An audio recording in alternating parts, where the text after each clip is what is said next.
Je me suis réveillé lentement, comme si je sortais d'un abîme profond. La lumière du soleil filtrait à travers les rideaux blancs, projetant une douce lueur dans la pièce. L'odeur du désinfectant mélangeait à un léger parfum de fleurs, mais je n'ai pas pu en identifier la source. Mes yeux, lourds et confus, essayaient de s'adapter à la nouvelle réalité. L'endroit était inconnu, les machines autour de moi bipaient sans cesse, comme un chant de sirène qui me ramenait dans l'obscurité. « Julien, es-tu là ?» La voix de Claire, ma femme, a percé le brouillard qui enveloppait mon esprit. J'avais envie de répondre, de crier son nom, mais mon corps ne voulait pas obéir. Il semblait coincé dans une couverture de coton, complètement paralysé. J'ai essayé de bouger ma main, mais rien ne s'est passé. Le désespoir a commencé à se développer dans ma poitrine, un sentiment que je n'aurais jamais pensé ressentir. Elle entra dans la pièce et sa vue était un mélange de réconfort et de douleur. Claire avait toujours été la lumière de ma vie, mais maintenant, elle n'était plus que l'ombre de quelque chose que je ne parvenais pas à comprendre. Ses traits étaient marqués par une profonde lassitude et je la regardais avec une intensité angoissante. « S'il te plaît, réveille-toi » supplia-t-elle, presque dans un murmure. « Je ne sais pas quoi faire sans toi. » Cette déclaration m'a brisé le cœur.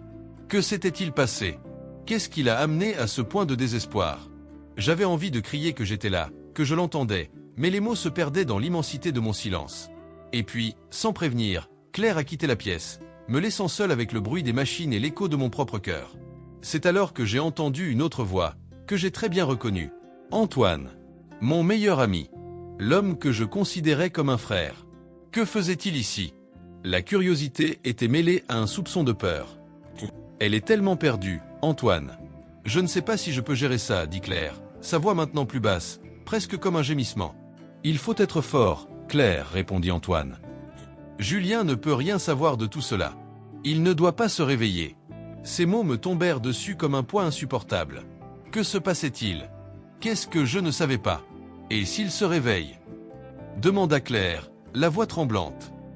Et s'il entend ce que nous faisons? Une soudaine vague de trahison et de douleur a envahi mon être. Les morceaux ont commencé à se mettre en place et à chaque mot que j'entendais, mon cœur se brisait de plus en plus. Une liaison avec Antoine, mon meilleur ami? La trahison a été plus cruelle que j'aurais pu l'imaginer.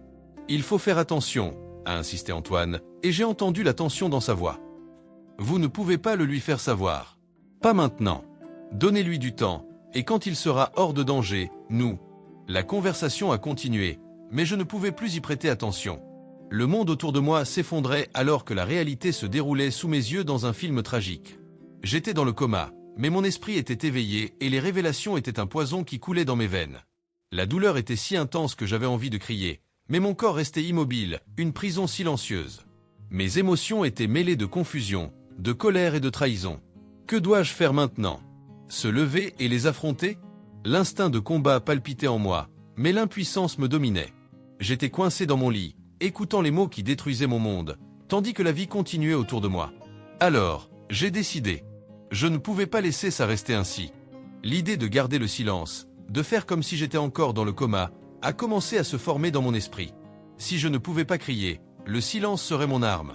Et ainsi, au cœur de ma douleur, un plan a commencé à émerger, même si je ne savais pas encore comment il allait se dérouler. Le silence à l'hôpital était assourdissant.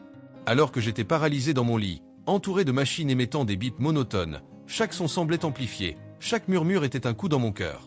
Claire entrait et sortait fréquemment de ma chambre, l'expression de son visage étant un mélange de douleur et de regret.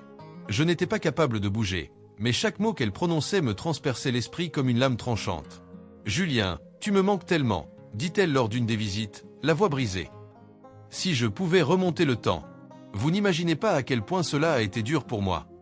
J'avais envie de crier, je voulais qu'elle sache que j'étais là, que chaque larme qui coulait sur son visage était un rappel de la trahison que je venais de découvrir. Mais au lieu de cela, je restais immobile, la regardant avec un mélange d'amour et de haine. Ce que je voulais le plus, c'était qu'elle ressente le poids de la culpabilité, qu'elle sache à quel point ses mensonges me blessaient. Dans les jours qui suivirent, Claire apporta des fleurs et des petits cadeaux, essayant d'apaiser sa conscience. « J'ai apporté vos fleurs préférées », dit-elle un jour en tenant un vase de lys. Le contraste entre les fleurs vibrantes et mon état de santé ne faisait qu'accentuer le drame de la situation. Ce qu'elle ne savait pas, c'est que chacune de ces visites était un acte de théâtre, une farce que j'étais déterminé à dénoncer. J'écoutais ces conversations avec Antoine, mon meilleur ami. Leurs voix me parvenaient comme des échos lointains. Claire, tu dois arrêter de te culpabiliser autant, dit-il. Julien n'aurait pas voulu que tu ressentes ça. Vous devez passer à autre chose. Et j'avais l'impression que chacun de ces mots était un coup de poing dans mon estomac. Ils étaient ensemble, planifiant un avenir que je ne pourrais jamais imaginer maintenant. Je sais que ça ne me semble pas bien, mais je ne peux plus vivre avec cette culpabilité, répondit Claire, la voix teintée de désespoir. Parfois, j'aimerais qu'il ne se réveille jamais. Ces mots coupaient comme du verre, et je me demandais si elle croyait vraiment ce qu'elle disait. Ce que je ne savais pas, c'est si elle faisait référence à moi ou à mon état. Un après-midi, Antoine est arrivé sans prévenir et j'entendais la tension dans sa voix. Claire, nous devons parler de la suite. Nous ne pouvons pas continuer ainsi, en cachant cela à tout le monde. Vous savez qu'il pourrait se réveiller à tout moment. Mon cœur battait à tout rompre dans ma poitrine. L'idée qu'il discutait de mon avenir alors que j'étais enfermé dans un corps inerte m'enflammait. Je ne sais pas si je suis prête pour ça, répondit Claire, la fragilité de sa voix lui paraissant familière. Et s'il se réveille et le découvre? Je ne peux pas supporter l'idée de le perdre, même si je sais ce que j'ai fait. Vous ne pouvez pas vivre dans l'ombre de ce qui s'est passé. Vous devez être libre, et moi aussi. Nous devons penser à notre vie ensemble. Le son des paroles d'Antoine résonna dans mon esprit, et je réalisai que leur trahison était encore plus profonde que je ne l'avais imaginé. Ce n'était pas seulement un acte d'infidélité, c'était un plan, une conspiration silencieuse contre la vie que j'avais construite. Je les ai regardés, comme un spectateur obligé de regarder un film tragique dont les protagonistes étaient les deux êtres les plus importants de ma vie. Parfois, je me demandais si la douleur que je ressentais était plus grande que la vraie, si je ne créais pas des fantasmes pour justifier ma colère. Mais dans des moments de clarté, je savais que ce qu'ils faisaient était inacceptable. Alors, jour après jour, je me suis permis de vivre ce mensonge, un jeu de farce où tout le monde était acteur et moi le spectateur silencieux. Je connaissais chacun des mouvements de Claire, chaque geste d'Antoine, et je me demandais quand, ou si, je serais capable d'inverser la tendance. Le silence du coma était mon refuge, mais aussi une prison. Et à l'intérieur de cette prison, un plan commença à prendre forme, un désir de vengeance qui grandissait à chaque nouvelle révélation. Chaque visite de leur part devenait un nouveau chapitre d'une histoire que j'étais déterminé à réécrire. Alors qu'ils pensaient que je dormais, j'avais déjà pris conscience de la vérité. Et la vérité, comme j'allais l'apprendre, était une arme puissante. Le silence de l'hôpital m'enveloppait comme une lourde couverture alors que je luttais contre la paralysie qui emprisonnait mon corps. La seule chose qui me restait était mes pensées, qui étaient devenues un champ de bataille entre la douleur et la colère. Chaque visite de Claire et d'Antoine se transformait en un nouveau chapitre de trahison et dans mon impuissance, je me sentais comme le spectateur d'une pièce cruelle qui se déroulait devant moi. Ce matin-là, alors que le soleil pénétrait à travers les rideaux de ma chambre, j'ai décidé que je devais agir. Avec toute la technologie qui m'entourait, j'ai réalisé que je n'étais pas complètement dépourvu de ressources. L'hôpital regorgeait d'appareils qui pouvaient être utilisés à mon avantage. Et ainsi, avec d'immenses efforts, j'ai commencé à élaborer mon plan. Lorsque Claire entra, son visage était marqué par l'inquiétude. Je l'observais, essayant de comprendre ses sentiments contradictoires. « Julien, mon amour, tu dois te réveiller. Tu me manques, dit-elle, la voix tremblante. J'avais envie de crier que j'étais là, entendant chaque mot, mais à la place je restais silencieux, comme un fantôme dans sa propre vie. C'est lors d'une de ces visites que j'ai conçu l'idée d'une flûte à bec. La table à côté de mon lit avait un petit appareil que les infirmières utilisaient pour noter les informations. Avec un effort monumental, utilisant le reste de mes forces mentales, j'ai réussi à l'activer sans que personne ne s'en aperçoive. Il aurait désormais une chance de rassembler des preuves de la trahison de Claire. Les semaines suivantes furent une torture. Chaque conversation que j'entendais devenait un coup de couteau dans ma poitrine. Un matin particulièrement pénible, j'ai entendu Claire parler à Antoine dans un des couloirs de l'hôpital. Ses murmures étaient comme du poison. « Je ne peux pas arrêter de penser à toi, Antoine. C'est comme si Julien n'avait jamais existé, a-t-elle déclaré. La trahison faisait mal comme un coup physique, mais cette douleur était mêlée à un désir ardent de justice. Mais et s'il se réveille? Et s'il le découvre? Antoine l'interrogeait, son ton était inquiet, mais il y avait une légèreté dans sa voix qui m'irritait. Il ne se réveillera pas. Le médicament est clair, et c'est ce que je veux. Il ne peut plus nous séparer, a répondu Claire, avec une détermination qui m'a laissé perplexe. La colère bouillonnait en moi et les larmes ne coulaient pas, car j'avais déjà épuisé mes lamentations. Maintenant, ce que je ressentais était une féroce impulsion de vengeance. À chaque nouvel enregistrement, je créais une mosaïque de leur trahison. Claire parlait de projets qui n'incluaient jamais ma présence, comme si je n'étais qu'un obstacle dans leur vie. Nous allons voyager dans le sud de la France, Antoine. J'ai besoin d'une évasion, loin de tout ça, a-t-elle déclaré. Et moi, qui avais toujours rêvé de l'emmener dans ces endroits, je me retrouvais maintenant piégé dans un cauchemar. Cependant, il y a eu des moments où Claire a fait allusion à la culpabilité. Dans l'un des enregistrements, elle a déclaré « J'ai l'impression de trahir quelque chose de plus que Julien. Il ne méritait pas ça. Mais je ne peux pas m'arrêter. » La fragilité de sa voix me faisait ressentir un mélange de colère et de tristesse. Comment pouvait-elle se sentir coupable et en même temps chercher le bonheur avec Antoine? Cette contradiction m'a consumé. Julien est toujours là, Claire. Il ne restera pas éternellement dans le coma. Il faut s'y préparer, a déclaré Antoine dans une autre conversation, et j'ai senti mon cœur s'accélérer. C'était comme s'il jouait à la roulette russe avec ma vie. Chacun de leurs mots m'a amené à formuler un plan plus élaboré, un moyen d'exposer la vérité qu'il essayait de cacher. À chaque nouveau jour, je devenais plus déterminé à révéler leur trahison. La colère qui était autrefois une douce flamme est désormais devenue un feu incontrôlable. Je savais que le moment venu, ils ne seraient pas prêts à affronter ce à quoi ils allaient faire face. La vérité était sur le point d'être révélée, et je serais le juge et l'exécuteur de la sentence. Le silence du coma était devenu mon refuge, une coquille protectrice où je pouvais observer sans me faire remarquer. Mais maintenant, il sentait qu'il était temps d'agir. Les conversations que j'avais entendues sont devenues un poids sur mon cœur. Chaque mot de Claire et d'Antoine résonnait dans mon esprit, comme un écho sans fin de trahison. J'avais besoin de les affronter, mais comment? Que pouvait-il faire sans révéler qu'il était réveillé? Comme je le pensais, un plan a commencé à se former.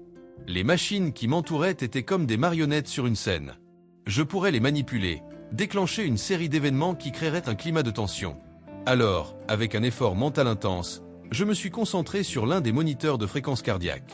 Un léger mouvement de mon esprit et le graphique se mit à vaciller, comme si ma vie était en danger. L'alarme s'est déclenchée. Ce qui se passe? J'ai entendu la voix d'une infirmière qui se précipitait, alors que je sentais ma propre montée d'adrénaline. Le bruit de la porte qui s'ouvrait et se fermait avec frénésie était une musique à mes oreilles. La clarté et la confusion ont dansé sur les visages des médecins et des infirmières qui sont rapidement entrés dans ma chambre. « Julien, ça va ?» La voix de Claire était un mélange d'inquiétude et d'inquiétude. J'avais envie de crier, je voulais qu'elle sache que j'écoutais, que chacun de ces mots me déchirait intérieurement. Mais je restais immobile, spectateur silencieux. « Vérifions à nouveau les signes vitaux », a déclaré l'un des médecins. La tension dans l'air était palpable. Claire passa une main dans ses cheveux, un geste nerveux que je connaissais bien. Elle était inquiète, mais pas pour la raison que je souhaitais. Je le savais et la douleur s'intensifiait à chaque seconde. Alors que les médecins se concentraient sur moi, j'entendais Claire murmurer à Antoine, qui se tenait dans l'embrasure de la porte, apparemment inconscient de l'agitation. « Je ne sais pas quoi faire, Antoine. S'il ne s'améliore pas, les choses pourraient devenir encore plus difficiles pour nous. » À ce moment-là, un frisson me parcourut le dos. Elle s'ouvrait à lui, parlait d'un avenir qui ne m'incluait plus. Le désespoir dans sa voix était comme un poignard, et je me demandais comment elle pouvait vivre avec ce mensonge. Quelle était cette vie qu'il essayait de construire à mes dépens? Antoine, de sa voix douce et réconfortante, répond « Claire, il faut être fort. Il ne peut pas rester ainsi éternellement. Et quand il se réveillera, eh bien, nous serons prêts. » Le venin dans ses paroles était comme un coup de poing dans le ventre.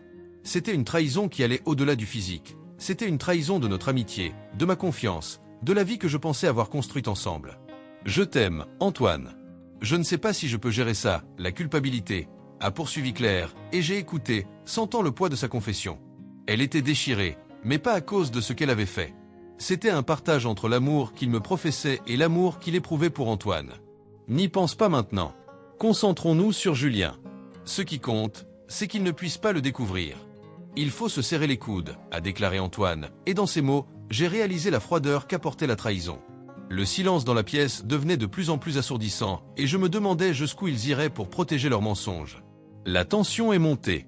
Les médecins ont commencé à partir, sûrs que j'étais stable, mais la vérité était que je bouillonnais intérieurement. Il était temps de provoquer encore plus de chaos.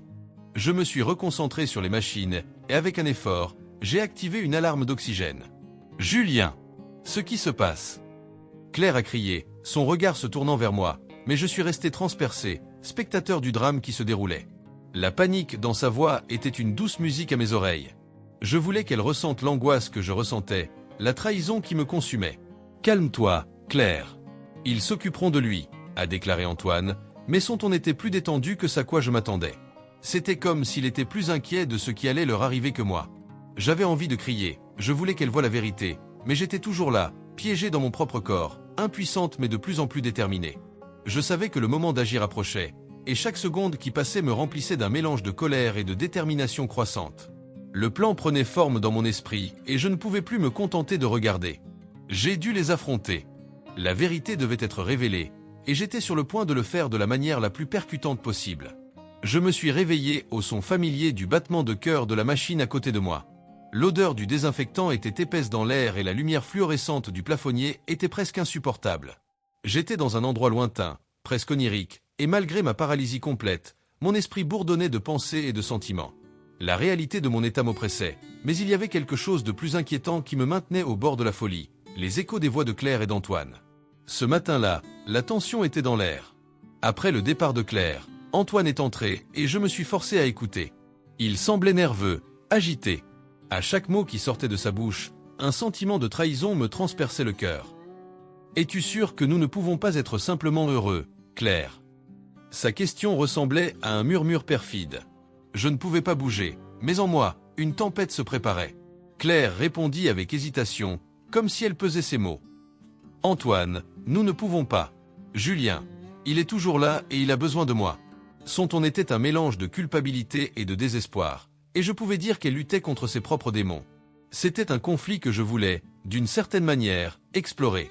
L'idée d'une confrontation directe m'a séduit. Je voulais qu'il sache que j'étais au courant de tout. Mais comment faire cela ? Il ne me restait plus qu'à continuer la mascarade, en attendant le bon moment pour agir. J'ai décidé que pour les démasquer tous les deux, je devais créer un événement qui attirait l'attention de la famille et des amis. Le plan a commencé à se former dans mon esprit.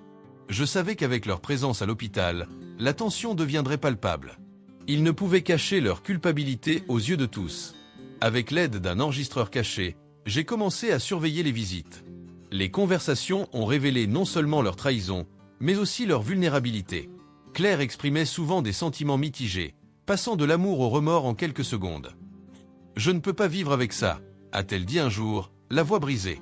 « Mais, Antoine, tu ne peux pas t'attendre à ce que Julien ne remarque pas ce qu'on fait. » Ces mots ont résonné dans mon esprit, alimentant ma colère et ma détermination. Enfin, le jour de la visite arriva. Les amis et la famille ont été convoqués et la chambre d'hôpital était remplie de visages familiers. J'ai senti le poids de l'attente dans l'air. Claire et Antoine étaient là et je voyais la tension sur leurs visages. Ils échangèrent des regards nerveux, comme s'ils savaient que quelque chose allait se passer, mais ne savaient pas quoi. Lors de la visite, un des amis, Philippe, a fait un commentaire qui m'a mis en alerte. « Saviez-vous qu'il existe un secret qui pourrait ruiner la vie de Claire ?» dit-il en la regardant droit dans les yeux. La façon dont il parlait fit changer instantanément la couleur de son visage. Claire tressaillit et je sus que cette petite erreur avait fait mouche. Sa nervosité était presque palpable. « Philippe, arrête ça !» dit Antoine en essayant de détourner la conversation. Mais Claire était déjà visiblement agitée. La tension est montée et au fond, je savais que j'étais sur la bonne voie. Il était temps d'agir. Mais comment ? J'avais besoin d'un moment de distraction, quelque chose qui détournerait leur attention et me permettrait de faire ce qui devait être fait. Au fil des conversations, une idée brillante m'est venue à l'esprit. Si je pouvais provoquer une petite panne dans les machines, le tumulte que cela provoquerait serait parfait pour ce que j'avais prévu. Avec un effort mental gigantesque, j'ai concentré toute mon énergie sur l'un des moniteurs. Un petit bip suivi d'une alerte sonore a résonné dans la pièce et tous les regards se sont tournés vers moi. L'atmosphère est devenue de plus en plus tendue et je me sentais plus vivante que jamais. À partir de ce moment-là, il ne me restait plus qu'à attendre le bon moment. La vérité était sur le point d'être révélée et la culpabilité deviendrait le fil qui démasquerait la trahison que j'avais endurée en silence. Les ténèbres du coma commençaient à se dissiper, mais le véritable tourment était sur le point de se révéler. Cette nuit à l'hôpital parut plus tendue que les précédentes. L'odeur du désinfectant imprégnait les murs et le bruit des machines résonnait comme un gémissement constant dans mes oreilles. J'étais sur le point d'agir. Le plan qu'il élaborait depuis des mois prenait enfin forme. Ce dont j'avais besoin maintenant, c'était d'un moment de distraction, quelque chose qui détournerait l'attention de tous et me permettrait de m'évader de cette prison de draps et de tubes. J'ai entendu les pas de Claire approcher. Elle est entrée dans ma chambre et je n'ai pas pu empêcher mon cœur de s'emballer. « Julien, chéri, comment te sens-tu aujourd'hui ?» Sa voix était douce, mais il y avait quelque chose sous-jacente qui me donnait la nausée. J'avais envie de crier que j'allais bien, que j'étais là, éveillé, mais tout ce que je pouvais faire était d'écouter et de regarder. La conversation entre elle et Antoine, qui aurait lieu plus tard, était enregistrée dans mon esprit. La tension dans l'air était palpable et je savais que je devais créer un événement qui les sortirait de leur zone de confort. L'idée de faire une coupure de courant est venue, comme une lueur d'espoir. Ce dont j'avais besoin, c'était d'un peu de chance. C'est alors que je sentais l'énergie électrique pulser autour de moi, je me suis concentré. Un tremblement parcourut mon corps et soudain, la chambre d'hôpital fut plongée dans l'obscurité. L'alarme des machines s'est déclenchée et les lumières ont clignoté frénétiquement. Le chaos s'en est suivi. J'entendais les infirmières crier et les piétinements qui se précipitaient dans le couloir. J'ai profité de la confusion et, avec un effort monumental, j'ai écarté les draps et je me suis levé. Mes muscles étaient faibles, mais l'adrénaline coulait dans mes veines. La lumière d'une des lampes de poche des infirmières éclairait mon visage et je pouvais voir les expressions d'horreur et de surprise sur les visages de Claire et d'Antoine alors qu'il entrait précipitamment dans la pièce. « Julien !» Claire a crié, les yeux écarquillés. « Es tu réveillé ?» « Oui, je suis réveillé, Claire, répondis-je, ma voix ferme malgré la faiblesse que je ressentais encore. Et j'ai entendu chaque mot que toi et Antoine avez dit. » L'expression d'Antoine passa instantanément du soulagement à la panique. Il recula, comme s'il avait reçu un coup de poing dans le ventre. « Ce n'est pas possible, marmonna-t-il, la voix tremblante. Tu ne devrais pas être réveillé. Pas maintenant. »« Pourquoi pas, Antoine ?» ai-je demandé en faisant un pas vers eux. « Avez-vous oublié que cette vie m'appartient ? Ce que vous m'avez fait, ce que vous et Claire avez fait ne peut pas être effacé. » Claire m'a regardé, les larmes aux yeux. « Julien, s'il te plaît, je ne voulais pas que ça arrive.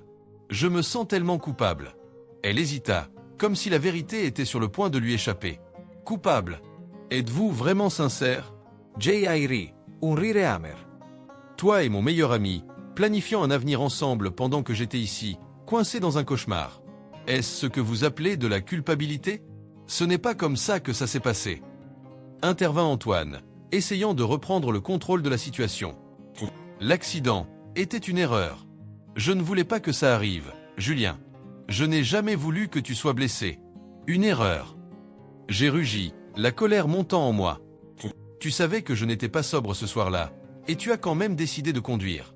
Non, Antoine, ce n'était pas une erreur. C'était un choix. Et maintenant je connais la vérité sur vous deux. Et la vérité, mon ami, c'est que tu n'es pas seulement un traître, mais aussi responsable de tout cela. La pièce semblait tourner autour de moi et je savais que mon corps était épuisé, mais l'émotion me maintenait debout. Claire, qui semblait avoir perdu la capacité de parler, me regardait, complètement paralysée. Antoine se tenait dans un coin, le visage pâle comme une feuille de papier. « Tu vas payer pour ça, Antoine », déclarai-je, sentant la force des mots. Et pas seulement pour moi, mais pour la douleur que cela a causé à tous ceux qui m'aiment et se soucient de moi.